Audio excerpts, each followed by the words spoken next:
Mesdames et messieurs, je vous dis bonjour, bonjour, bonjour, mesdames et messieurs. Je vous dis bonjour. Il est 18h30, excusez-moi, comme convenu. Nous avons 1h30 d'émission, peu importe la longueur, mais si nous voulons avancer, il nous faudrait prendre aussi du temps. Comme l'a dit Doris Silver, il faut qu'on prenne le temps. Donc là, on va prendre 1h30 pour échanger, pour débattre, pour trouver un consensus. Pourquoi les sapeurs n'ouvrent pas une école de la SAP? C'est la deuxième émission. Excusez-moi. C'est la deuxième émission. Et nous allons continuer, lentement mais sûrement. Chacun va avancer ses arguments. Et là, vous avez déjà celui-là que je vous présente, Gianni S. Artisan Boutier. Il est camerounais. Voilà, donc, un artisan boutier. Giannis, artisan boutier, il est du Cameroun. Nous faisons la promotion de nos propres produits. Il est africain, comme nous, il est camerounais. Donc, il est africain. Donc, nous allons consommer africain. Pourquoi les sapeurs n'ouvrent pas une école de la SAP? Mesdames et messieurs, nous allons continuer sur ce sujet-là. Et comme toujours, je suis accompagné de Frédéric Como, le professeur de la SAP contemporaine. Je vous attends, mesdames et messieurs.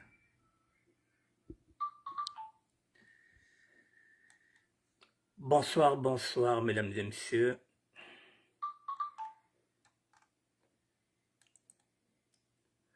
Bonsoir à vous.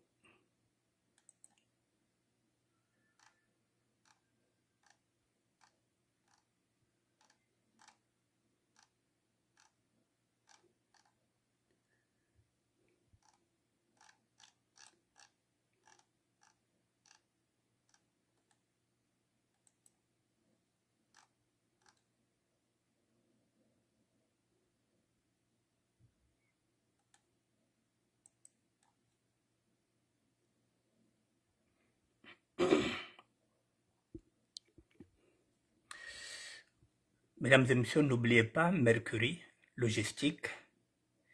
Si vous voulez déposer vos colis, c'est au local Lons, 8 rue des Campanules, 77 185 Logne. Si vous appelez de l'extérieur, c'est-à-dire de l'étranger, plus 33 754 23 50 86, plus 33 698 66 89 27, Mercury Logistique, Congo Freight Aérien, France. Le prochain départ se fera le 13 mars 2024. Donc vous avez tout le temps. Nous sommes encore le 9 aujourd'hui. Vous avez encore 4 jours. Le prochain départ se fera le 14 mars 2024. Mercury Logistique. Voilà, confiez vos bagages aux professionnels. Les professionnels sont là, ils affichent leurs tarifs du 1er mars. Tarif aérien, 11 € le kilo, si vous payez depuis la France, 8 000 francs CFA si vous payez depuis le Congo-Brazzaville. Les tarifs sont là, à compter du 1er mars 2024. Le prochain départ, là aussi, il se fera le 13 mars 2024. Mercury Logistique. Mesdames et messieurs, je vous dis bonsoir. Asiaki Sita. Bonjour, j'ai dit bonsoir. Non, il n'est pas encore 19 h. Donc, on dit bonjour.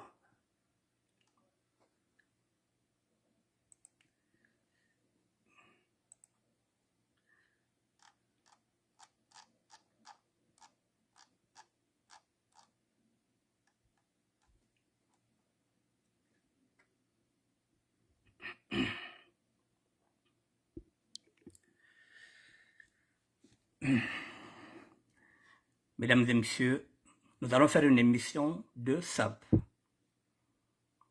Pas n'importe quel SAP. Nous sommes en train de chercher les solutions.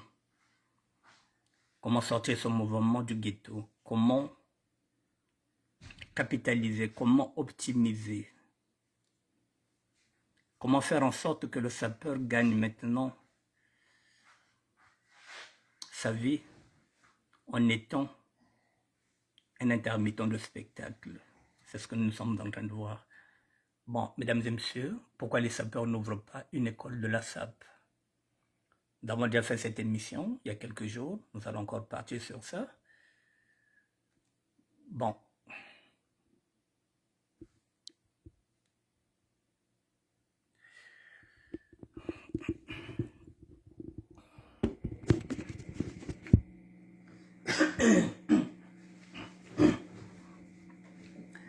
Mesdames et messieurs, voilà, je reviens sur l'idée de base, sur laquelle j'invite les intellectuels. Nous avons un lycée technique au Congo-Brazzaville. Je parle du Congo, parce que nous allons commencer par là. Nous avions eu un collège technique. J'aimerais maintenant qu'on puisse adapter une école primaire technique. Une école primaire technique. Pour la simple raison que nous avons pris du retard. Nos enfants, nos petits-enfants ont pris du retard au niveau du Congo-Brazzaville. Il ne faudrait pas attendre que l'apprentissage se fasse en 6e. Le collège technique, il y en a. Le lycée technique, je ne sais pas s'il fonctionne encore, il y en a. Mais il faut maintenant une école primaire technique où l'enfant dès l'école primaire commence déjà à s'intéresser au métier manuel. D'où Frédéric Mekom a eu l'idée de dire que cet enseignement sera axé sur 2 axes. L'enseignement théorique, c'est-à-dire ce sont les intellectuels qui écriront le manuel, et de l'autre côté, il y aura la pratique. Il y aura la théorie et il y aura la pratique. La théorie, c'est le manuel que les intellectuels écriront. Ce n'est pas nous qui écrirons ce manuel. Nous nous apporterons la pratique parce que nous avons ces métiers-là. Ces métiers que je vais citer.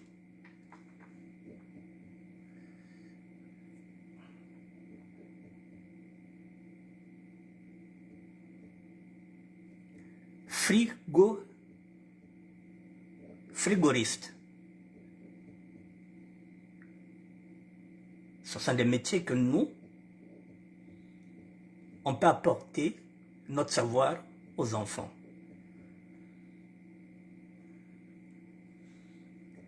Les cours de pâtisserie. Oui, nous pouvons faire appel à Armel Kinzonzi, le chef pâtissier, pour qu'il aille donner des cours de pâtisserie. Armel Kinzonzi, mesdames et messieurs, c'est un chef pâtissier qui peut enseigner la pâtisserie à nos enfants. Mais il faudrait, parce que lui, il est dans la pratique, mais ça aussi, il faut maintenant que les intellectuels puissent écrire ça dans un manuel. Le chef Armel Kinzonzi est un chef pâtissier qui peut enseigner les enfants. Il peut les former.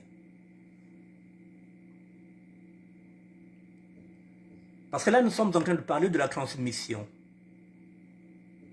De la transmission de nos connaissances, de ce que nous savons, de ce que nous connaissons, de ce que nous faisons ici.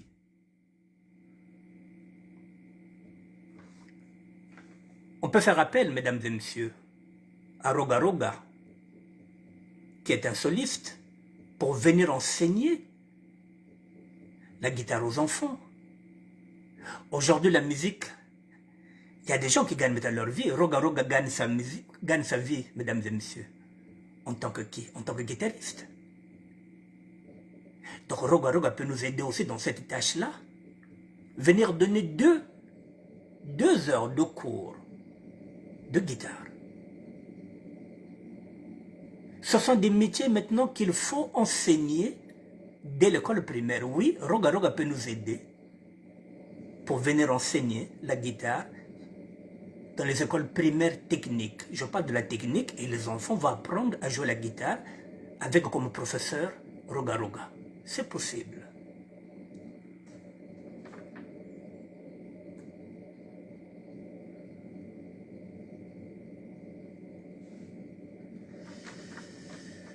Nous avons des métiers ici, mesdames, que vous faites ici. Il y a des décoratrices ici. Ce sont des métiers qui sont méconnus au niveau du Congo-Brazzaville. Lorsque vous décorez les salles, il y en a qui gagnent leur vie ici. Donc ça aussi, mesdames, vous pouvez aussi transmettre ce savoir-là. Comment décorer une salle? Nous parlons de l'économie informelle. Ce sont des métiers qui sont méconnus au niveau du Congo-Brazzaville, mais qui peuvent prendre de l'ampleur demain ou après-demain. Un enfant peut avoir, aujourd'hui par exemple, il peut trouver sa vocation dedans. Décorateur ou décoratrice de salle, ça se fait.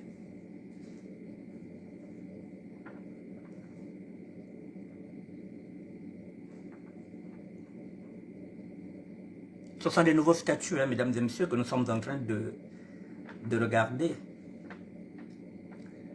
Il faut un local. Si aujourd'hui, nous arrivons à ouvrir ces écoles-là, comme je dis, nous allons travailler avec le ministre de l'Éducation nationale, il faudrait dans chaque établissement scolaire un local de santé. Je dis bien dans chaque établissement scolaire, il faudrait qu'il y ait un local de santé. Je dis bien, un local de santé où interviendront au moins 2 infirmières. Parce que qui dit formation, qui dit école, dit bobo.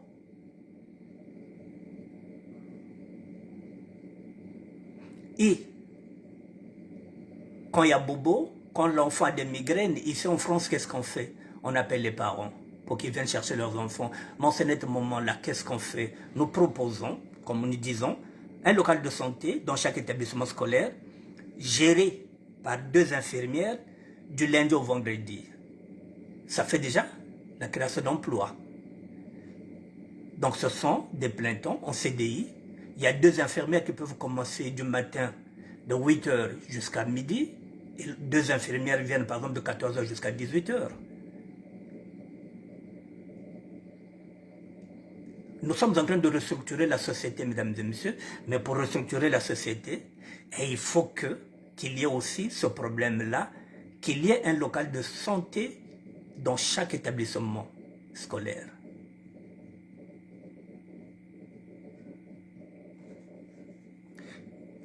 Si un enfant se blesse, comme ça se fait, ici ou ailleurs, il faudrait prodiguer le premier soin. Mais si nous avons un local de santé, on peut déjà commencer à soulager les petits bobos avant qu'on appelle la maman. C'est possible. Nous avons parmi vous des infirmières qui peuvent aller former, des aides-soignantes. Ce sont des métiers que vous pratiquez ici, mesdames. Nous pouvons le faire. Quand je parle de l'école primaire technique, oui, c'est possible qu'on puisse créer ça.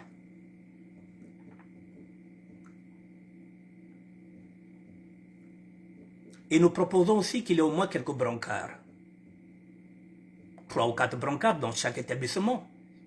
Comme ça, si un enfant ne se sent pas bien, avant que les parents viennent le chercher, que l'enfant puisse s'allonger dans un brancard de l'attente de ses parents. Au lieu de rester comme ça à l'école, il ne sait même pas où aller.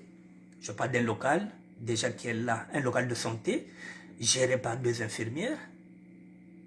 Et après, on prend l'enfant qui ne se sent pas bien. S'il faut qu'on lui donne un de le prendre, on lui donne un de le prendre, mais il faut qu'on l'allonge, en entendant que la maman ou bien les parents viennent de récupérer l'enfant. Mais tout ceci est possible, mesdames et messieurs, avec la volonté de l'État, parce que là, je parle de l'école publique. Je parle de l'école publique qu'il faut restructurer. Donc, s'il y a tout ça, nous parlons de l'économie informelle, mesdames et messieurs, mais il faudrait qu'il y ait 2 gardiens de sécurité qui vont peut-être commencer de 9 h jusqu'à midi. Il faudrait encore qu'il y ait encore 2 gardiens, c'est-à-dire qui vont assumer la sécurité de 14 h, peut-être jusqu'à 17 h. Et tout ça, ça fait partie des créations d'emplois. Et ce sont des métiers que vous pratiquez ici, vous pouvez aller former. Qui dit école dit quoi? Incendie. C'est possible.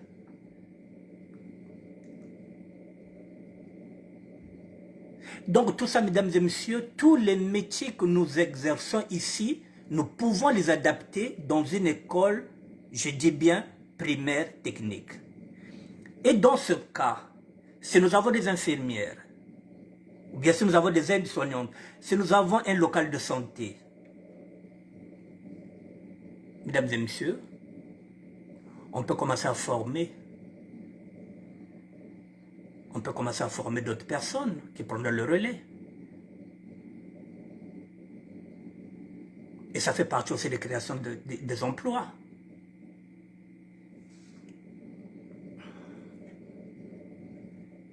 Donc, il faudrait former les agents de sécurité. 2 qui vont travailler demi-temps, peut-être de 9 h jusqu'à midi, et les autres viendront peut-être de 14 h jusqu'à 17 h. Les emplois. Nous sommes en train de parler de l'économie informelle. On peut créer des emplois à travers ça. Bon, je continue.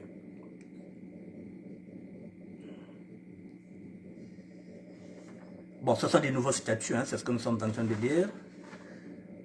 Bon, voilà, mesdames et messieurs, ce sont ces pistes-là que je donne pour que les intellectuels ne se trompent pas. Ce que je veux, c'est une formation. Que les enfants soient formés dès l'école primaire. C'est pourquoi j'ai dit école primaire technique. Il y aura des électriciens qui viendront. Ceux-là qui viendront enseigner l'électricité, ce sont ceux qui ont l'habitude d'exercer cet emploi-là. Mais à côté, il faudrait qu'il y ait ce qu'on appelle un mode d'emploi. Un manuel, c'est ce que je vous dis, que vous allez vous atteler en tant qu'intellectuel, vous serez peut-être 10 ou bien une quinzaine, vous allez travailler ensemble. Vous ferez ce qu'on appelle un fascicule, c'est-à-dire un brouillon que nous allons présenter auprès du ministre de l'Enseignement national, bien de l'Éducation nationale, ce qui permettra pour qu'il puisse jeter un coup d'œil. S'il faudrait rajouter des amendements, s'il faudrait apporter encore d'autres choses, et lorsque le manuscrit, et lorsque le fascicule reviendra ici, en ce moment-là, vous pouvez maintenant faire un support, un manuel. Mais il faut déjà commencer par un brouillon. Le brouillon, c'est le manuscrit. Non, c'est le fascicule. Vous allez faire un fascicule, c'est-à-dire un brouillon, ensemble. Vous allez travailler peut-être à 10 ou à 15, ensemble. Mesdames et messieurs, ce ne sont que des idées que je mets là, pour que les intellectuels puissent s'intéresser. Parce que l'autre intellectuel, il était parti hors sujet. Moi, mon idée, c'est qu'il y ait une école primaire technique. L'autre, il est parti vers les enseignements universitaires. C'est pas ce qui m'intéresse. Vos livres, vous allez les écrire après. Chacun de vous pourra écrire ses livres de SAP. Il n'y a pas de problème. Mais ensemble, écrivez un manuscrit, un manuel qui sera enseigné. École primaire technique. L'apprentissage des métiers va commencer à l'école primaire. C'est ce que je vous demande. Les intellectuels, vous devrez réfléchir à ça, s'il vous plaît. Je compte sur vous. Bon, maintenant, mesdames et messieurs, il y a Il y a certaines personnes qui ne comprennent pas ma démarche, qui se disent que c'est pas faisable. Je vous ai dit, s'il existe un collège technique, s'il existe un lycée technique, on peut adapter une école primaire technique. C'est possible. C'est à vous, les intellectuels, de réfléchir. Bon. Maintenant, mesdames et messieurs, il y a un problème. Voici, je prends comme modèle, hein, je prends comme modèle de ce que je veux. J'ai pris celui-là. J'ai mis la pratique qu'on peut enseigner dans les écoles primaires techniques. Oui, on peut enseigner cette pratique-là. On peut enseigner à un enfant, depuis l'école primaire, comment on fabrique une chaussure. Là, nous sommes maintenant dans la pratique. Mais cette pratique, il faut aussi qu'elle soit aussi expliquée en théorie. Je vous ai pris l'exemple. Comment on fabrique cette chaussure-là? C'est ce que je veux qu'on enseigne aux enfants. Stéphane Tho, il est camerounais. Il peut enseigner, que ce soit au Cameroun, partout où on veut, puisque la SAP est universelle. Et qu'est-ce qui empêche que cet apprentissage-là se fasse depuis l'école primaire? Là, nous sommes maintenant dans la pratique. Stéphane Tho peut enseigner. Il peut transmettre son savoir. Mais dans ce cas, il faut qu'il ait la volonté de l'État. Parce qu'il faut le rémunérer. Mais ce n'est pas à nous. L'école, il faut qu'elle soit publique. Stéphane Tho, on pourrait l'inviter, par exemple, au Congo-Brazzaville, pour qu'il vienne enseigner les enfants. Pour qu'il vienne former. Voici ce qu'il fait.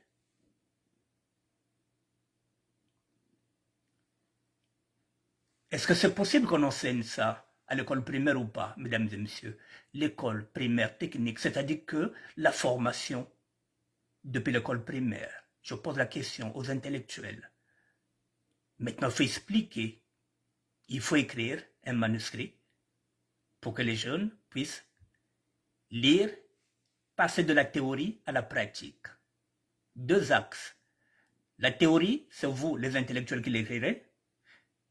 La pratique, c'est M. Stéphane Tho qui sera là. C'est jouable, mesdames et messieurs. On peut enseigner ça. C'est le premier cas que j'ai pris. Bon, maintenant, je reviendrai sur J.B. Mbemba. J.B. Mbemba qui pense que ce ne sont que des trophées des Congolais, la réussite en France. Il pense que nous sommes dans les trophées. Non, J.B. Mbemba. Ici, on ne parle pas de trophées, on parle de l'apprentissage. Vous voyez, nous parlons de l'apprentissage à l'école primaire technique. Vous allez vers les trophées des Congolais, la réussite en France. Non, non, non. Vous êtes ailleurs. Je parle de ça. La pratique qu'on peut enseigner dans les écoles primaires. Voilà ce qu'on peut enseigner à l'école primaire. Comment Stéphane Tho a fait pour réaliser ces chaussures-là. C'est ce qu'il va enseigner. C'est la pratique. Mais cette pratique, il faut qu'il y ait aussi de la théorie. La théorie, ce sont les intellectuels qui vont l'écrire ensemble. Là, nous sommes dans la pratique.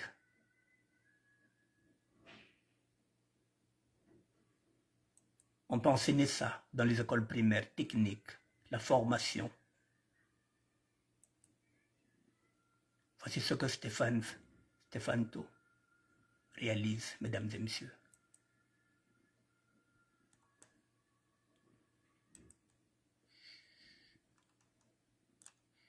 Maintenant, mesdames et messieurs, nous allons répondre. C'est pas moi qui réponds. J.B. Mbemba, les trophées des Congolais, la réussite en France. Je vous donne maintenant la réponse que Freddy Mikomo, le professeur de la SAP contemporaine, vous donne. Voici la réponse avant que nous allions. Voici la réponse. La réponse à la question de monsieur... Non, pardon. Je me suis trompé. C'est pas la question de monsieur... Non, c'est pas la question de monsieur Roland Kimpo, ne quittez pas. Je vais modifier. Excusez-moi.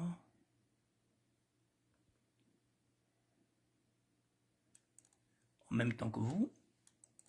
Bon, c'est pas grave, je vais enlever ça tout à l'heure. Abandonner, c'est pas grave. Voilà, pour répondre à notre compatriote, Jibembemba, par rapport à sa remarque, il faut retenir deux choses majeures.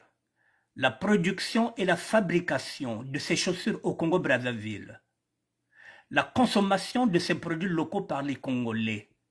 Avec un peu d'organisation, ces usines congolaises pourront fabriquer les bottes des motards de la gendarmerie congolaise et les chaussures à lacets pour les officiers de la police.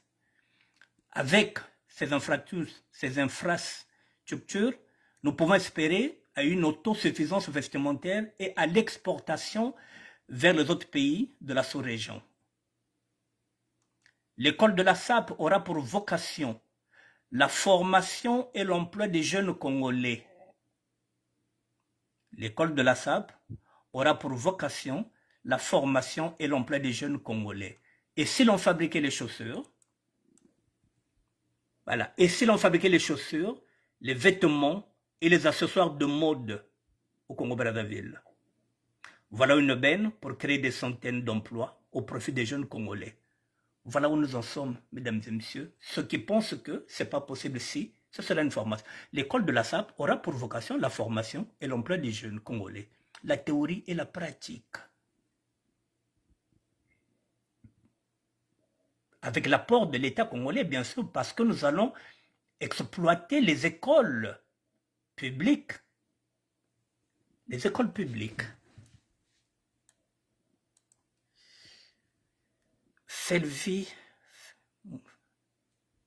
Selvenko Mundele, l'Ukrainien. Voilà, donc mesdames et messieurs, ça déjà nous avons répondu. Voilà, je remonte, je vous ai pris encore un autre exemple. Celui-là, Gianni, encore un Camerounais. C'est un artisan bottier, Voici ce qu'il fait. La pratique qu'on peut enseigner dans les écoles primaires techniques. Je dis bien école primaire technique parce que c'est la formation. Il y a, je répète encore, nous avons le collège technique, nous avons le lycée technique. Maintenant, nous voulons des écoles primaires techniques. Voilà. Gianni, il est camerounais, mesdames et messieurs. C'est un artiste bottier. Voici ce qu'il fabrique. Ces reptiles-là, nous les avons dans nos forêts. Voilà, voilà, ce sont des métiers qu'on peut enseigner aux enfants.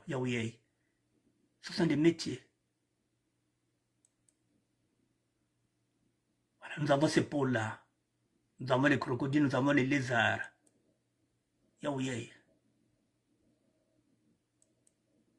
Voici ce qu'il fait. Et ça, c'est du vrai.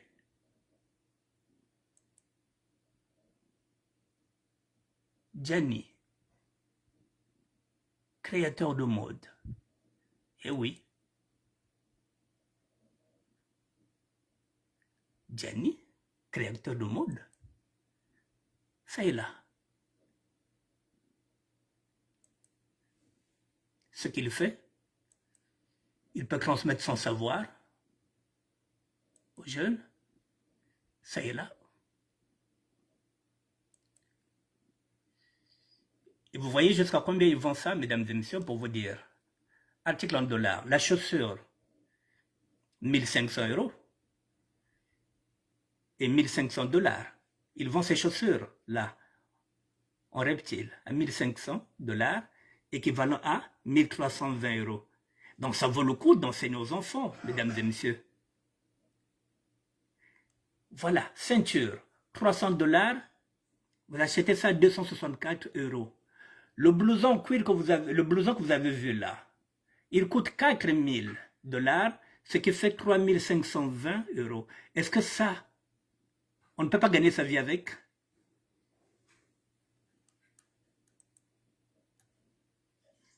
Voici ce qu'il fait.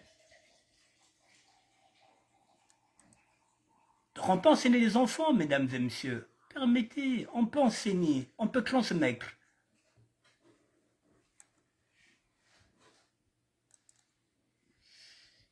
La pratique qu'on peut enseigner dans les écoles primaires techniques. Nous parlons de la formation et de la création d'emplois des jeunes. Oui, on les forme. En même temps,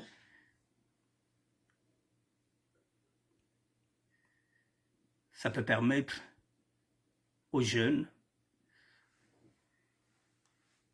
de se développer. Bon, qu'est-ce que j'avais encore mis pour lui? Gianni, voici ce qu'il dit. Bonjour à tous, voilà. Voilà, Gianni, créateur, découvrez l'exclusivité artisanale de Gianni. Bottier, création sur mesure en peau exotique. Bonjour à tous les passionnés de mode et d'authenticité. Je suis Stéphane Fosso, le créateur de la marque Gianni, artisan bottier, et je suis fier de partager avec vous l'histoire de mon entreprise et de nos créations uniques. Depuis 2012, Gianni, artisan bottier, s'est démarqué dans l'univers de la mode en proposant des pièces entièrement réalisées à la main, sur commande et sur mesure. Spécialisé dans la fabrication de chaussures, de blousons, de ceintures et de bottes, nous mettons un point d'honneur à travailler principalement avec des peaux exotiques naturelles. Notre engagement vers notre client dépasse les frontières et c'est pourquoi nous livrons nos créations dans tous les pays d'Afrique et d'Europe. Voilà, grâce à nos partenaires de transit tels que DHL Cameroun Express et Paris Cam Express, que nous garantissons des livraisons rapides et sécurisées. Voilà, mesdames et messieurs, nous avons dit que nous allons consommer africain. Celui-là, il est camerounais. Donc, il peut apporter son savoir, il peut enseigner. Voilà, ce sont des artisans que nous allons commencer à former depuis l'école primaire. C'est jouable. Voilà, les prix de nos articles, 1500, les chaussures environ 1320 en euros, ceinture, 300 $, environ 264 euros, blouson, 4000, environ 3520. Est-ce que ça nourrit pas son homme, ça?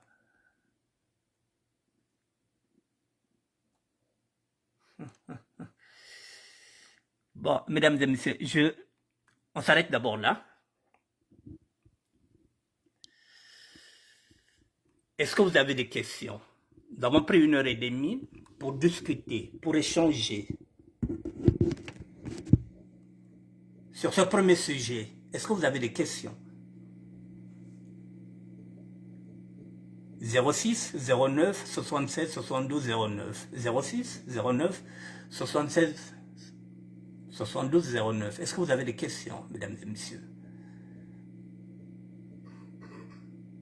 Moi, je compte sur les intellectuels. Je compte sur les intellectuels et nous en avons. L'école primaire technique, s'il vous plaît, la formation depuis l'école primaire, c'est ce que je veux. Et je compte sur les intellectuels pour écrire ce manuel-là.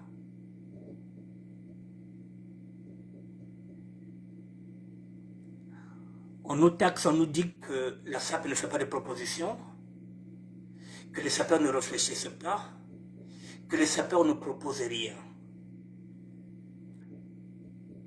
Il y a quelques années, j'avais fait appel déjà aux intellectuels, je vous l'ai dit. Et puis il y a un enseignant que vous connaissez qui est parti à côté. Je fais encore appel à d'autres intellectuels que vous êtes. C'est la question aussi que Lionel Moutou nous a posée, mesdames et messieurs. C'est la question que pose Lionel Moutou. Est-ce que nous aurons des réponses ou pas? Pourquoi les sapeurs n'ouvrent pas une école de la SAP?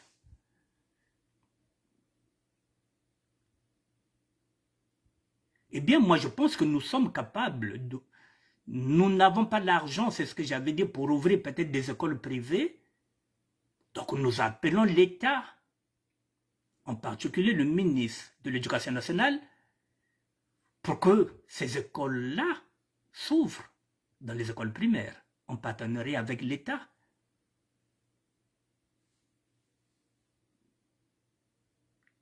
Parce que la SAP est universelle. La SAP, c'est le patrimoine culturel congolais. Donc il faut qu'il soit à la portée de tout le monde. Donc une école de SAP ne sera pas payante. Il faut que ce soit dans un bâtiment public pour que ce ne soit pas payant. Le manuel ne sera pas vendu, il sera donné à tous les élèves gratuitement.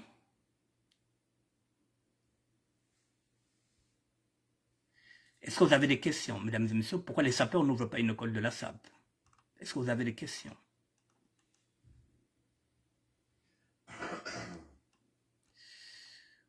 Moi, je vous donne mes exemples, ça et là. La pratique qu'on peut enseigner dans les écoles primaires techniques, on peut faire appel à M. Stefano, qui peut venir former. M. Jimbemba, il a trouvé sa réponse pour son adresse. Ici, on n'exhibe pas les trophées. Ici, on parle de métier. Ici, on n'exhibe pas les chaussures. Ces chaussures-là, ce sont des fabricants. Ce sont des fabrications. Donc, on va aller enseigner ça. C'est pourquoi j'ai mis ça là. Ce n'est pas des trophées. C'est ce qu'on peut aller enseigner. Comment fabriquer ces chaussures-là? Comment enseigner à nos enfants? Dès l'école primaire, technique.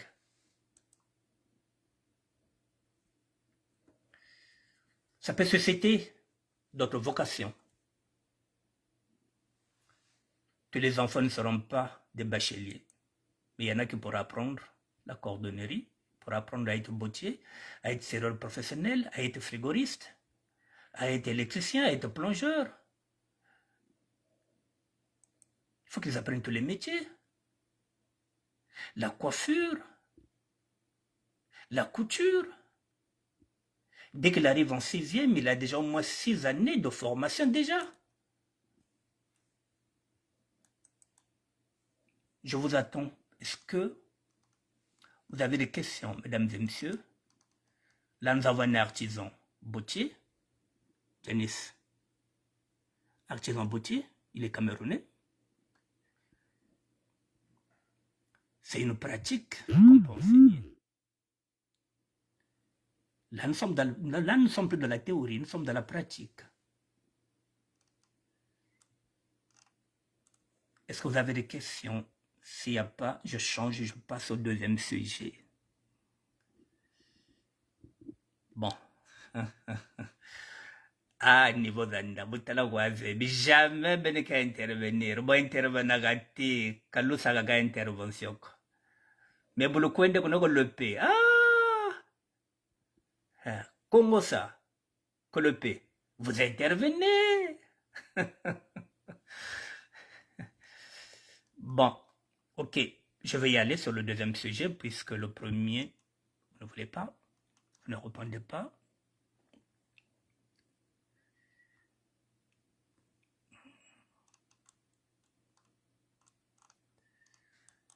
Le deuxième sujet, il est là. Je vais passer au deuxième sujet, mesdames et messieurs.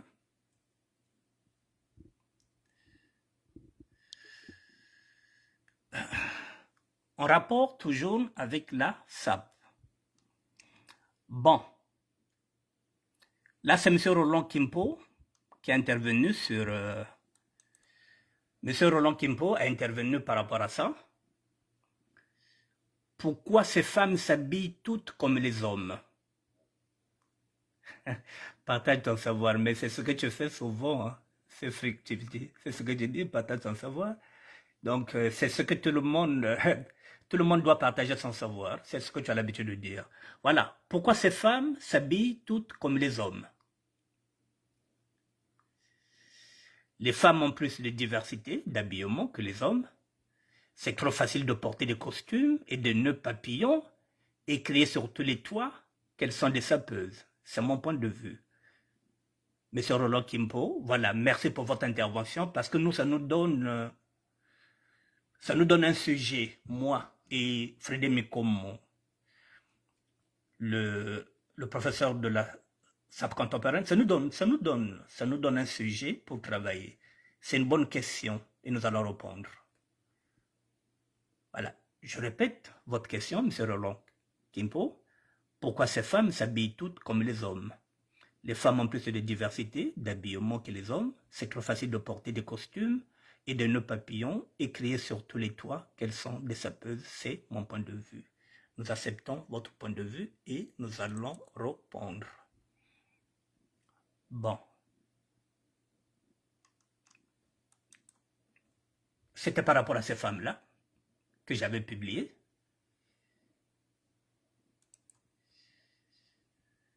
C'est le Parlement de la SAP Bilele, c'est des choses. Le Parlement qui a été créé par William Kamongo Premeka. Ça fait débat.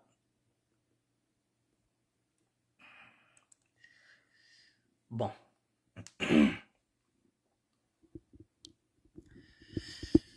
Mesdames et messieurs, il faudrait comprendre que nous sommes, là, je m'adresse à M. Roland Kimpo, nous sommes dans la SAP. La SAP, c'est la société d'ambiance et des personnes élégantes. La SAP, c'est cette société-là qui a la tolérance. Et c'est la même société qui prône la création. C'est pourquoi nous disons que nous sommes des artistes vestimentaires. Nous ne sommes pas dans la mode. Nous sommes dans la SAP. Et demain, je pense qu'on fera peut-être une émission pour faire un distinguo entre la SAP et la mode. Nous parlons de SAP. Ces femmes-là sont des sapeuses. Et elles ont le droit de s'habiller comme elles veulent. C'est la liberté que nous avons de la SAP. C'est la liberté que nous avons. La création. Depuis la nuit des temps, les femmes ont toujours porté les costumes. Elles ne sont pas obligées de porter les jupes. Il n'y a rien aussi qui prouve aussi qu'elles n'en ont pas. Mais quand elles veulent se faire plaisir, pourquoi on dit il y a des femmes qui s'habillent à la garçonne? Il y a des femmes qui se coiffent comme des garçons manqués. Mais c'est un look. C'est la liberté. C'est pour qu'elles soient différentes des autres. Il faut avoir un plus pour être sapeur ou bien sapeuse. Lorsqu'elles vont dans une fête, c'est pour qu'elles ne passent pas inaperçues. Brayoka, faut bazabati, un tel yoga, les langues l'auta, faut bazabati. Moi, n'a qu'un truc là pour savoir ta costume, na, yan talent, ba coiffe net, ba bakala, faut ben taliandi. Tant qu'il y a beaucoup de fêtes, il faut voyer que sapeuse azalakiwana. Rien que ça. Mais, là encore, Frédéric Mikomo est parti me chercher des documents. Monsieur Roland Kimpo, j'ai mis ces documents-là.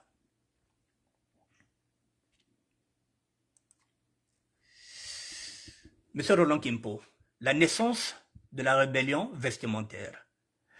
L'origine de cette tendance remonte aux années folles. Une période marquée par un vent de rébellion qui poussait les femmes à briser les stéréotypes et à se libérer des contraintes vestimentaires à l'époque. Le corset a été abandonné au profit des tenues plus confortables et libératrices. C'est ce que je parlais, la liberté de créer. C'est ce que nous avons dans la SAP. Cette quête de liberté, je veux parler de la liberté, c'est la même. Cette quête de liberté ne se limitait pas seulement à la mode. Elle se manifestait également dans d'autres domaines, tels que le droit de vote et l'accès à l'éducation. Les femmes ne voulaient pas être là seulement à s'habiller comme l'autre là. Donc, ça faisait partie de leur liberté, le droit de vote et l'accès à l'éducation. La mode et l'émancipation féminine. L'évolution de la mode féminine a toujours été étroitement liée à l'évolution de la société, À mesure que les femmes ont gagné en liberté et en droit, leurs tenues ont également évolué pour briser les règles traditionnelles. Donc ces femmes-là, c'est une façon à elles aussi de se dire que non, c'est une façon de revendiquer leurs droits comme c'était hier. Bon, regardez celle-là. Vous la connaissez. Yves Saint Laurent déjà la faisait habiller. Elle s'habillait déjà en costume, celle-là. Habillée par qui? Par Yves Saint Laurent. Habillée par Yves Saint Laurent. Il n'y a pas que les sapeuses qui s'habillent comme qui portent des costumes. Et ça ne date pas d'aujourd'hui. Miracle de José Mokonzi. Elle a même une pipe. Et voilà, ces femmes-là, ça ne date pas d'aujourd'hui. Bon, même si vous allez me dire que celles-là ne portent pas de cravate, mais oui, ça c'est la mode, mais la sape, les sapeuses, elles portent des cravates, elles portent des nœuds papillons, elles ont même des pipes, elles ont même des cannes, comme les hommes. C'est la création, c'est la liberté. Le style boyichien vole de liberté, tendance, plus qu'une mode, un état d'esprit. Dans le monde de la mode, les termes tels que la garçonne, à la garçonne tomboy, boyisme masculin, féminin et androgyne désigne une tendance qui ne cesse de prendre de l'ampleur. Ce sont les femmes qui s'habillent à la garçonne, comme Grace Jones, comme Arlene Pellica. S'habiller avec des pièces empruntées au vestiaire masculin est devenu un choix de style incontournable. Donc, quand me connaît baka biledi bakala, non, boubem que tapé complet à jean. S'habiller avec des pièces empruntées au vestiaire masculin, c'est devenu un choix de style incontournable. Lorsque le miracle de Jésus rentre dans une fête, la différence elle est là. Cependant, il est important de noter que le style boïste n'est pas seulement une tendance vestimentaire, il incarne un état d'esprit, une déclaration de liberté et de modernité. C'est ce que nous sommes en train de dire, que la SAP, c'est une société d'ambiance et de personnes élégantes. On tolère, nous tolérons tous les courants, le style, boïs, la mode, conjuguée au masculin, elle est là. Monsieur Kimpo, il n'y a pas que les sapeuses.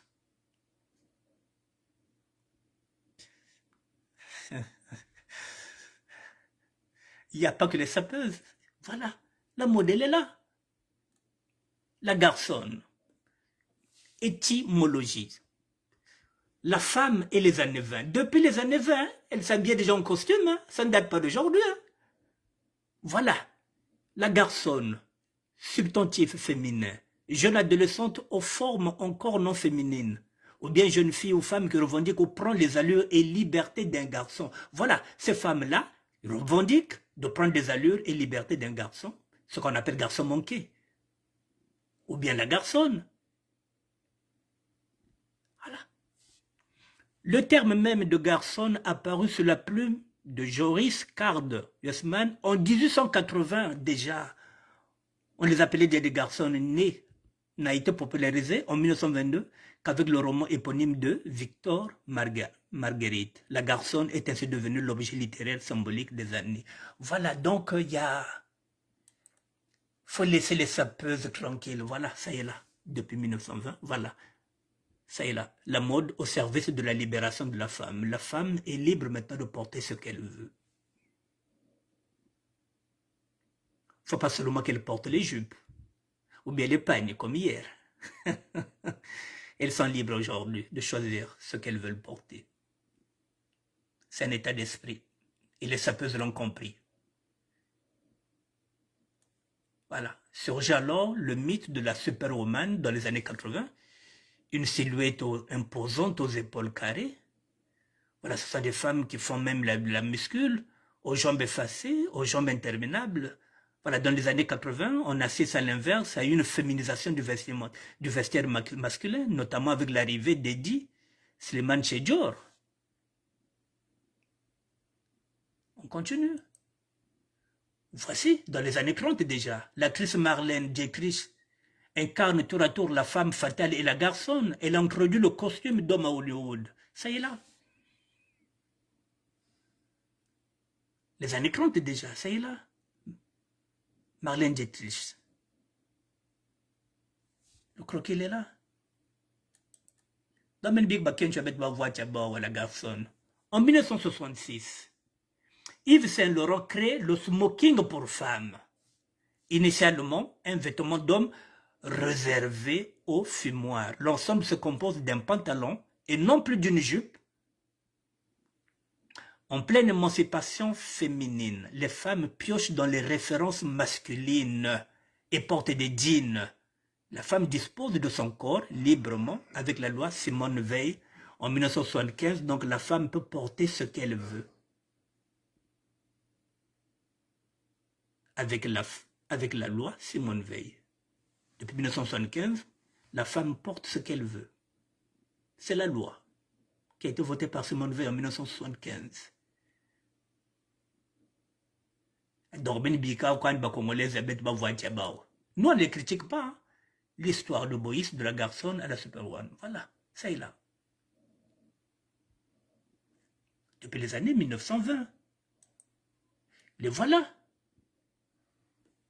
On va nous dire un costume. Pourquoi il y a Betre Mindono?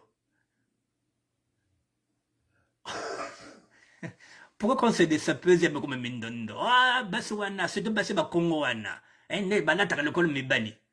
Mais c'est la liberté.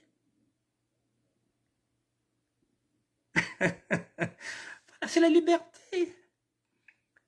Baka salam bonga ba omos. Baka kona sumba bile là-bas ba omos. Elles ont le droit de choisir ce qu'elles vont porter.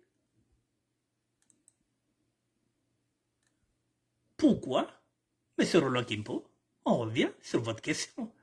Pourquoi ces femmes s'habillent toutes comme les hommes? Les femmes ont plus de diversité d'habillement que les hommes. C'est trop facile de porter des costumes et de nœuds papillons. Écrit sur tous les toits qu'elles sont des sapeuses. C'est mon point de vue. Vous voyez, M. Kimpo, la liberté. Vous voyez, dans les années 20, les femmes que nous avons vues là-bas ne portaient pas de costumes et ne portaient pas de cravates, ne portaient pas de nœuds papillons. Donc, les sapeuses ont introduit, elles ont regardé comment les hommes s'habillent, elles ont introduit maintenant, voilà, le nœud papillon, elles ont introduit même la cravate. Donc, ce qui signifie qu'elles sont dans la création, elles continuent de créer. Au départ, vous avez bien vu qu'il y a ces femmes-là qui étaient là, voilà, les voilà. Le parlement de la SAP Bilele, c'est des choses. Le parlement de William Kamongo, premier cas. Voilà, ces femmes-là, elles sont nœuds, elles mettent le nœud, elles sont nœuds, avec des cheveux rouges, elles apportent un plus.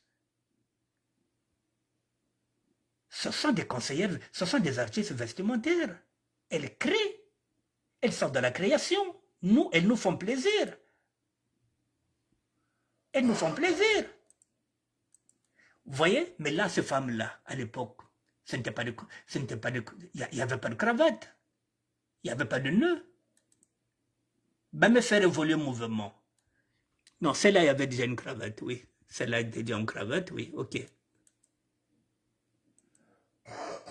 Non, ce n'était pas une cravate, c'est un pull. Et bête-moi, c'est tout là-bas, cravate.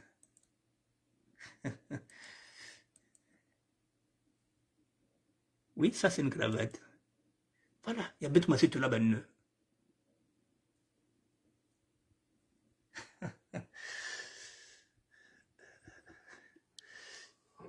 Vous avez compris, mesdames, messieurs? La liberté. Nous avons cette liberté dans la SAP. Cette liberté qui m'a permis d'être dans le gothique. Même si aujourd'hui, il y a certaines personnes qui critiquent le gothique. Mais, mesdames et messieurs,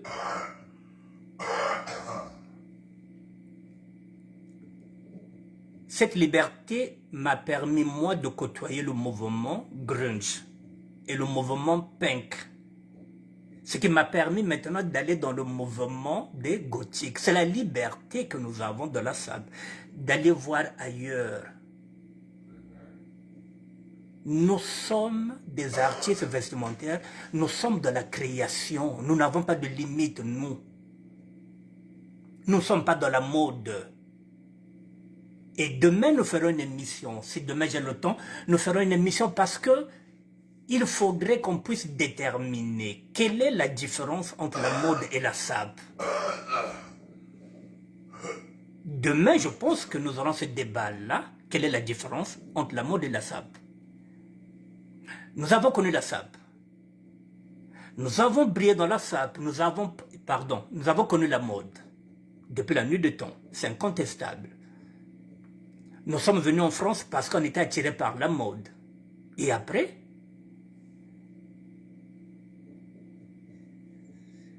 nous avons créé maintenant notre propre savoir, la SAP, qui n'a plus rien à voir avec la mode. La mode a des règles. C'est celle qu'on est en train d'écrire quelque part là.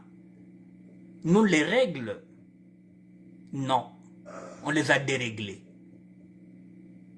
Les couleurs, on ne se tient pas à 3 couleurs. Oh, la règle de 3, on n'est pas là.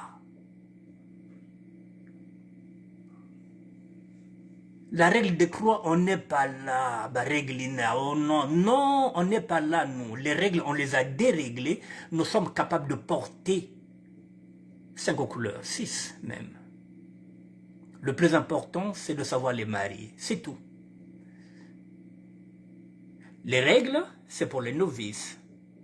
Effectivement, il y a des novices qui viennent dans ce mouvement qui ne connaissent pas les règles. Si on peut les enseigner les règles, il n'y a pas de problème. Mais la SAP, mesdames et messieurs, on a appris où? On a appris dans la rue.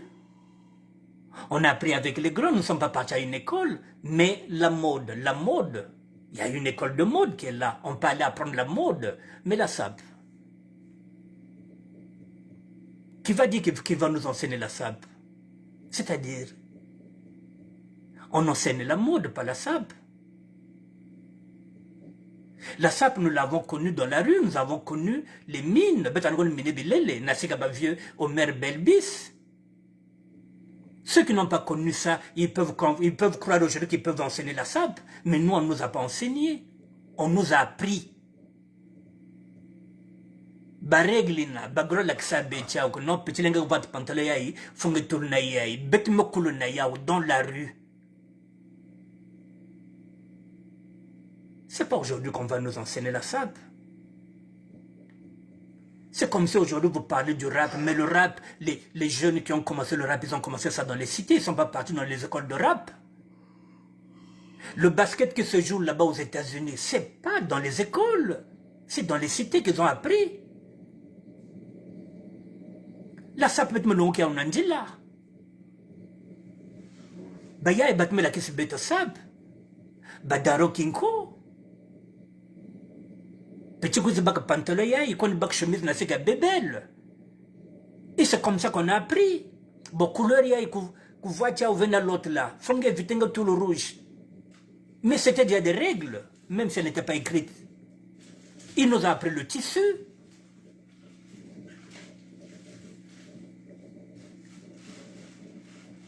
Bah vieux Josephat, il nous a appris le tissu. Moi qui évolue à Pont-Noir, on partait au tissu, Boussac en ville pour aller toucher le tissu. Faut mettre un tala, bagroga natingue, petit mettre un tala, tissu, ngasa la différence entre alpaga mower, na tergal, na kaki solar. On nous a menés en ville, na boutique baga boglaka, tissu Boussac. Pour que c'est le tissu, c'est la différence. C'est pas un enseignant. Ce sont les grands qui nous ont transmis le savoir.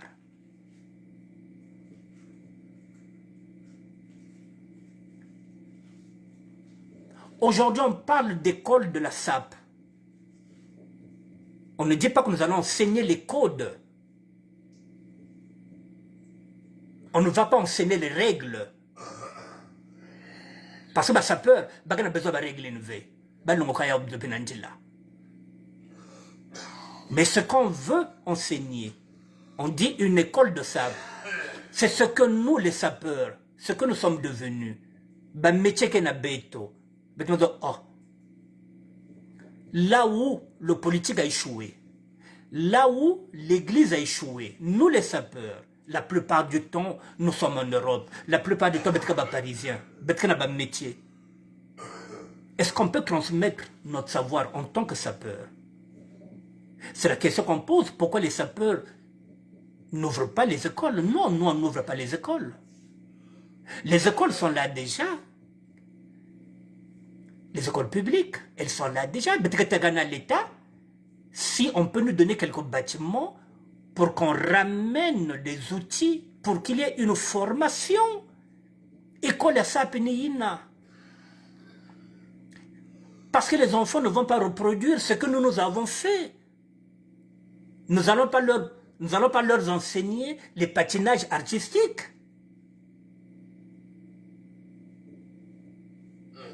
Nous n'allons pas enseigner les rondeaux aux enfants. Les bêtes qui tapent ma chaussure, ni ne veulent pas enseigner la banne. Non, nous allons leur enseigner les métiers que nous avons appris ici. Parce qu'au Congo, nos enfants, il y en a qui sont là depuis 10-15 ans, n'ont pas à l'école. Donc il faut qu'on se batte pour que ces enfants-là apprennent des métiers à travers les formations. C'est ce que nous sommes en train de proposer. Ce n'est pas les enseignements où on va savoir comment nouer les cravates. Non, on n'en a pas besoin de ça. Nouer la cravate, même si je dis aujourd'hui que je n'ai jamais noué une cravate, mais si j'ai besoin de nouer une cravate, même si vous avez envie, j'appelle Majesté Joyce. Je vais son niveau, je vais bon petit, moi qu'on a fait, quand il est mon langue, je n'ai pas besoin de ça. Je vais appeler ce mot templaire, je vais appeler vieux français, petit, moi qu'on a fait. Je vais appeler quand il est mon langue. Il va me le faire. Mais nous, l'enseignement que nous parlons, c'est transmettre le savoir. Je vous ai donné l'exemple de Norba, qui est maçon. Il y a des gens qui il n'ira pas enseigner les vêtements. Il ira enseigner la maçonnerie. Ce n'est pas les vêtements. Nos enfants n'ont pas besoin de ça. Donc, il ne faut pas écarter mon idée. Mon idée, je le répète, nous avons le lycée technique, nous avons le collège technique. Mon idée, c'est qu'il y ait une école primaire technique. La formation va commencer à l'école primaire. Et pour cela, nous avons besoin de l'État.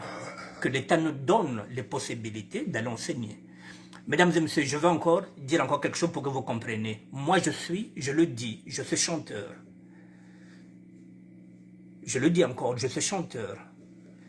Mais à l'époque, lorsque je répétais au quartier Mouyonzi, servait, quelqu'un peut vous le dire, Vito Vital. Mais lorsqu'on répétait chez les parents des autres, lorsqu'on arrivait à 21h, on nous disait, bon, il est tard. Bon, alors parfois on avait envie de répéter jusqu'à 1h du matin. Et qu'est-ce qu'on a fait? Qu'est-ce qu'on faisait? On partait voir le directeur de l'école. Il y a quartier Mouyonzi Kuna pour qu'il nous donne une classe. Pourquoi mettre ça la répétition? Donc l'école publique est là pour ça. Et le directeur nous a donné une classe. Il nous a dit, bon, je vous donne une classe. Ben vous a répété. Mais lundi, j'ai envie de voir que c'est propre. Parce qu'il n'y a qu'école primaire, il n'y a que Babane. On terminait de répéter. Le samedi, le dimanche, dès qu'on terminait de répéter, on nettoyait pour que les enfants, lorsqu'ils revenaient, le lundi, ils une classe propre. Ça se faisait déjà à cette époque-là. On sollicitait déjà les écoles primaires, peut-être l'école, il y a l'État.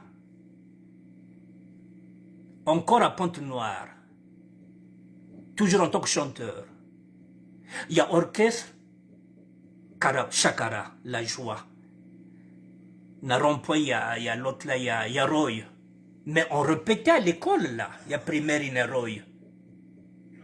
Là, c'est séparé. Donc aujourd'hui, l'État peut permettre, il y a une peut se mettre classe, il y a Mouvimba, et on met tous nos matériaux dedans.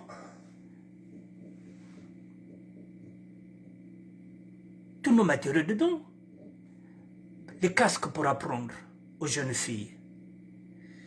La coiffure, ciseaux, la tondeuse à l'intérieur. Pour un petit garçon qui va apprendre comment s'appelle ça, la coiffure masculine. À l'intérieur, quelques ordinateurs pour les futurs informaticiens. Mais c'est possible, mesdames et messieurs, mais c'est avec l'État. Nous allons débourser aucun sou. Nous allons seulement apporter notre savoir, nos matériels. Et comme j'ai dit, on peut faire appel à Roga, qui peut venir enseigner la guitare aux enfants. Roga gagne sa vie en tant que guitariste, mesdames et messieurs, guitariste chanteur. Il y a une chose enseignée la guitare. Et les enfants peuvent se dire, ah, si Roga gagne sa vie dedans, moi, je suis guitare, moi, s'appliquer. Je veux devenir comme Roga. Pourquoi pas? Voilà, c'est la raison pour laquelle j'insiste.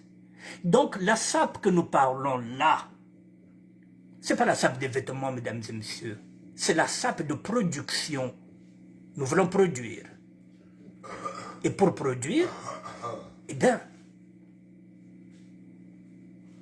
il faut des modèles. Et je vous présente des modèles. Ceux qui, déjà.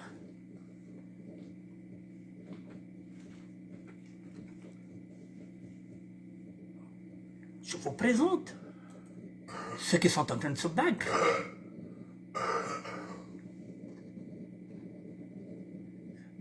Qui peuvent être des modèles, modèles de réussite.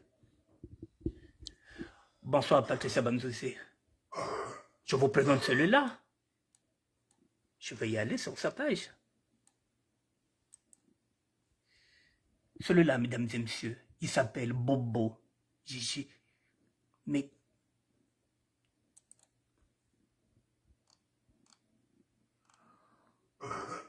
voici sa boutique. Fringues, frimes et griffes. Il est spécialisé en costume croisé. Il est là dans la rue Mélé, à 2 minutes de Gino Belli. Mais c'est un artiste, avant tout, c'est un chanteur. Il est spécialisé en costume croisé. Mais celui-là, il peut enseigner. Il devient consultant. Il peut maintenant former des conseillers vestimentaires, puisque lui, il connaît le tissu. Il connaît le tissu.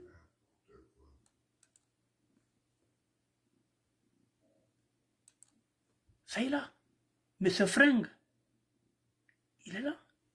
Il est spécialisé en costume croisé. Ce sont ces modèles-là que nous voulons pour la jeunesse.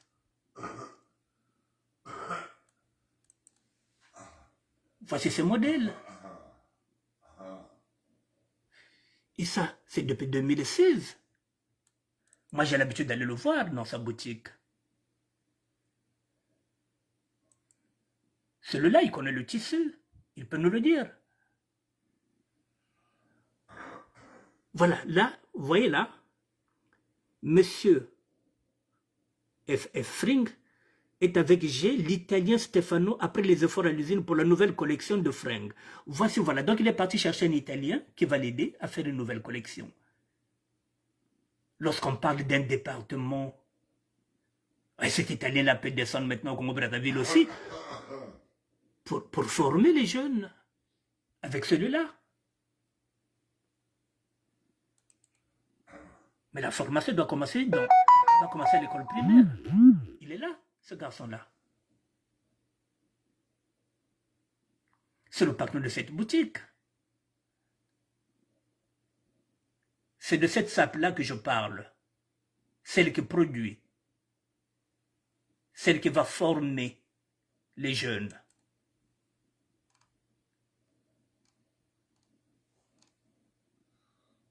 C'est de cette sape que je parle. Je vais encore prendre un. Ne quittez pas.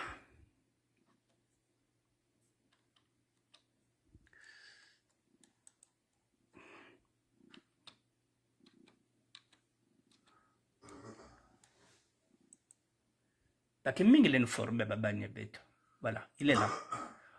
On dirige. Celui-là aussi.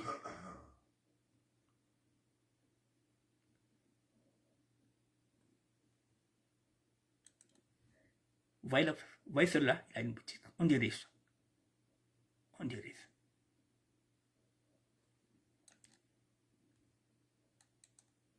Voilà. Cela peut former.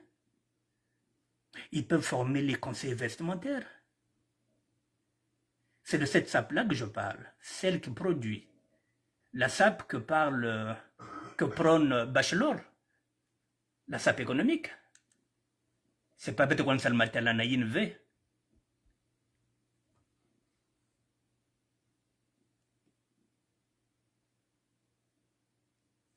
Je vais encore prendre un.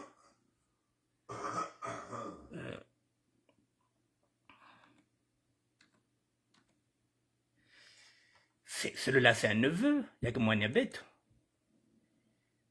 Il a une boutique, celui-là. Roby. Il a une boutique, ce garçon-là. Le fils de Modogo.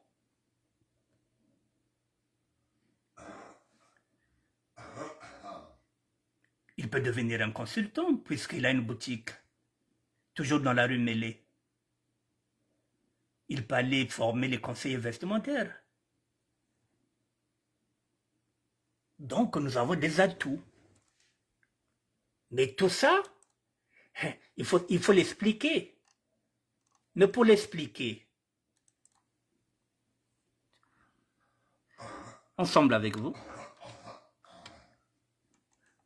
ce que je vous demande, c'est ça. Voilà, lorsque, là vous avez la théorie, c'est celle-là, par exemple, expliquer. Il est en train d'expliquer ce qu'il a porté. Donc, voilà, c'est ce que vous allez faire, c'est ce que vous allez écrire. Slack, ce mot se traduit par lâche, détendu, négligé, peu sérieux. Mot associé au verbe être. De stack, il signifie se laisser aller, se relâcher. L'idée de la slack, jaquette, est d'alléger ses vêtements, de leur retirer toute rigidité. Pour la veste, cela passe par un recret des entoilages, des épaulettes et surtout de la doublure. Une veste, slack, est toujours dédoublée et ses ourlets manifestement marqués par des petits points. Le coton se prête très bien à ce type de montage déstructuré. Pour le pantalon de coton, déjà décontracté par rapport à un modèle en laine, le montage slack aboutit à un abandon du raffinement tailleur pour aller davantage vers le jean. Voilà ce que nous voulons, c'est cette théorie-là. Et voici la pratique de ce qu'il porte. La théorie, elle est là, c'est ce que je veux, que vous, les intellectuels, que vous mettez ça sur un manuel. Et la pratique, elle est là. Il est en train d'expliquer ce qu'il a porté. Ça a été faisonné par quoi? Par quel tissu? Ça fait partie des consultants, ceux qui peuvent former les conseils vestimentaires.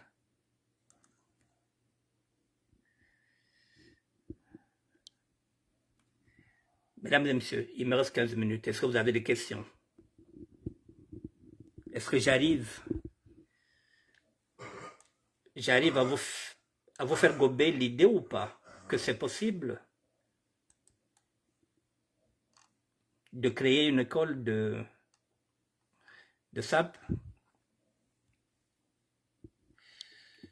Je reviens sur Freddy Mikomo. deux choses majeures. La production et la fabrication des chaussures. Nous pouvons le faire au Congo-Brazzaville. On peut enseigner aux enfants dès l'école primaire comment produire une chaussure. Je vous ai mis des bottiers. Et ces chaussures-là peuvent être consommées au niveau local par les Congolais. Et avec un peu d'organisation, ces usines congolaises pourront fabriquer les bottes des motards de la gendarmerie congolaise et les chaussures à lacets pour les officiers de la police. Ça, comme j'ai dit, si nous travaillons en partenariat avec l'État, l'État peut nous donner aussi, que nous prenons aussi en considération, que nous prenons aussi l'autre là, comment on appelle ça, le défilé du 15 août, que tout ce que les militaires vont porter, que ce soit fait au Congo-Brazzaville. La main-d'œuvre qu'elle se fasse là. Avec ces infrastructures, nous pouvons espérer à une autosuffisance vestimentaire et à l'exportation vers les autres pays de la sous-région. C'est possible. L'école de la SAP aura pour vocation la formation et l'emploi des jeunes Congolais. Vous voyez, mesdames et messieurs, l'école de la SAP que nous parlons ici, ce n'est pas d'enseigner les règles vestimentaires, non. Ici, l'école de la SAP aura pour vocation la formation et l'emploi des jeunes Congolais. Nous, dans cette école-là, nous n'enseignerons pas les règles. Comment tu vas faire pour t'habiller? Nous n'enseignerons pas les règles de croix. Oh, comment faire les diatonces artistiques? Non. Nous enseignerons la théorie et la pratique. Donc, dans ces écoles-là, les enfants peuvent apprendre à fabriquer les chaussures, les vêtements, les accessoires, comme nous avons dit. Les enfants peuvent apprendre comment on arrive à fabriquer des cravates, comment on arrive à fabriquer des nœuds papillons. C'est possible. Voilà une aubaine pour créer des centaines d'emplois au profit des jeunes Congolais.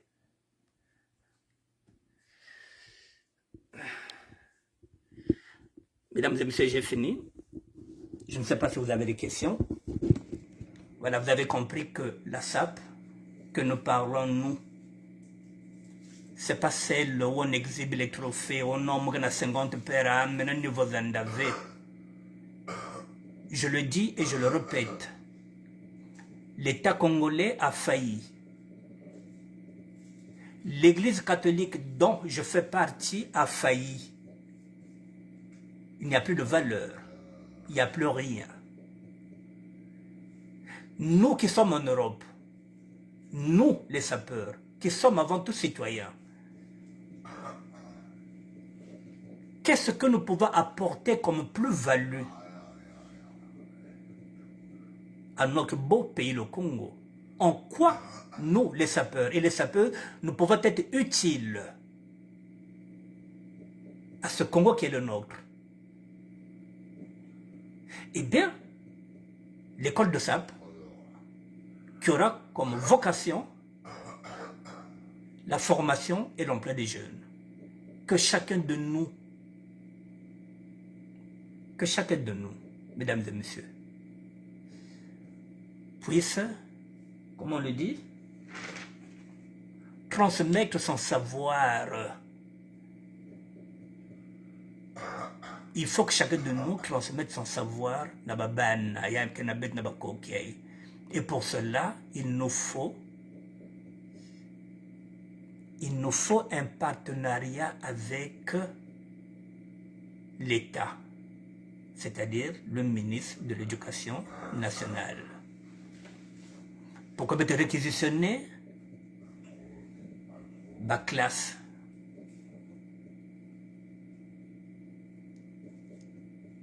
Il est libre On peut commencer avec un ordinateur, mais on tout le kuna. Il y a un téléphone portable, mais on tout le kuna.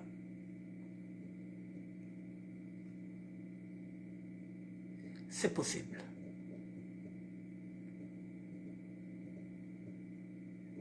Mais pour que les enfants puissent reproduire ça, il faut qu'il y ait un manuel.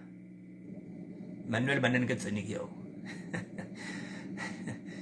C'est pas bête bayaï. Nous nous apporterons ce qu'on appelle la pratique de ce que nous faisons. La théorie, c'est pas nous. Ce sont les intellectuels. Donc les intellectuels, j'en ai déjà quelques-uns qui se présentent déjà.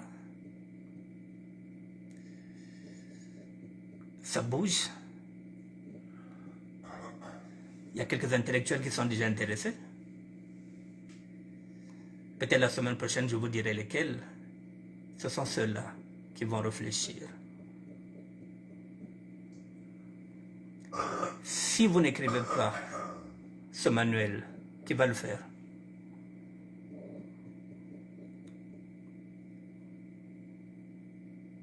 Si nous considérons que ce mouvement-là est là depuis 1922, ce qui signifie que ça fait 104 ans que nous n'avons, et 102 ans que nous n'avons jamais rien produit, nous, les sapeurs. Il est grand temps, mesdames et messieurs, les sapeurs et les sapeuses, qu'on apporte aussi une plus-value à notre cher Congo. Attaquer mi avec ça là. Bet nous en même que va permettre beto chaque établissement scolaire va passer beto à ta classe monsieur vide bet qu'on a ça là, école de formation, école de formation, école de formation. Mesdames et messieurs, c'est possible.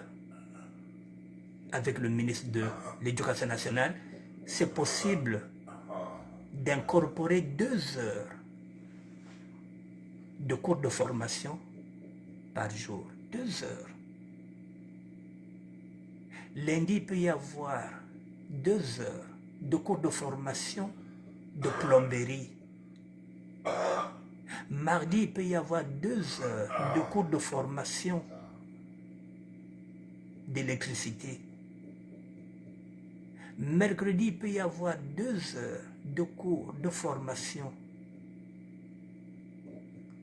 frigoriste. Jeudi, 2 heures de formation de cours de guitare avec Roga Roga. Parce qu'aujourd'hui, la guitare nourrit son homme.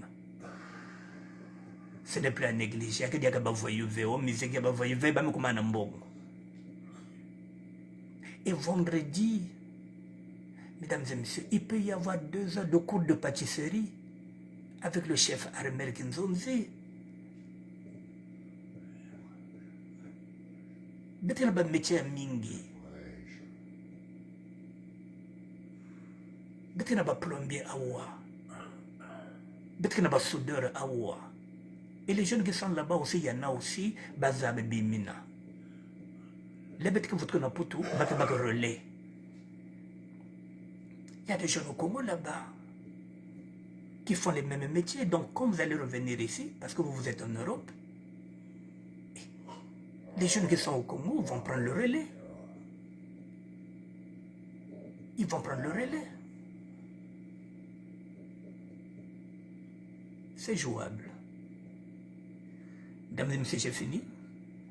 Je reviendrai demain, si c'est possible, si Dieu le veut.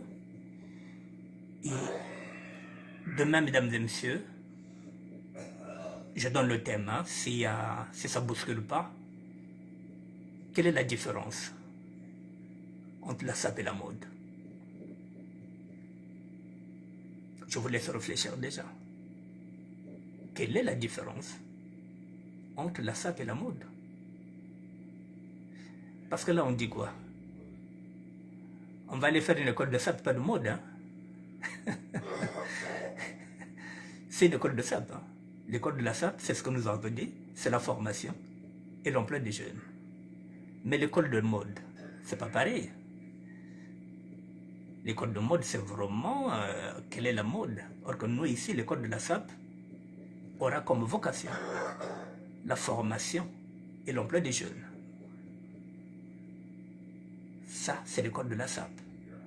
Donc, il y a une différence entre la SAP,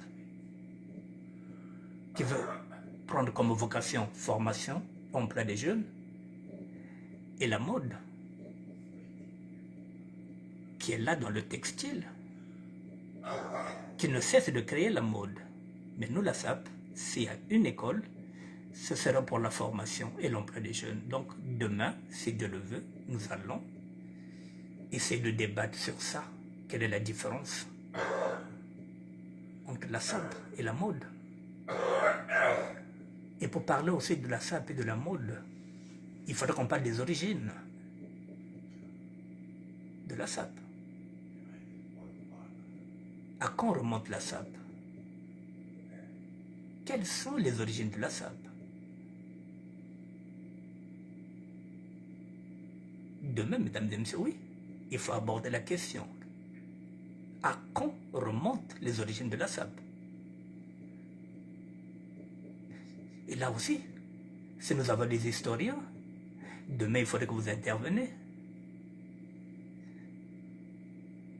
Il faut en débattre tout. À quand remontent les origines de la SAP?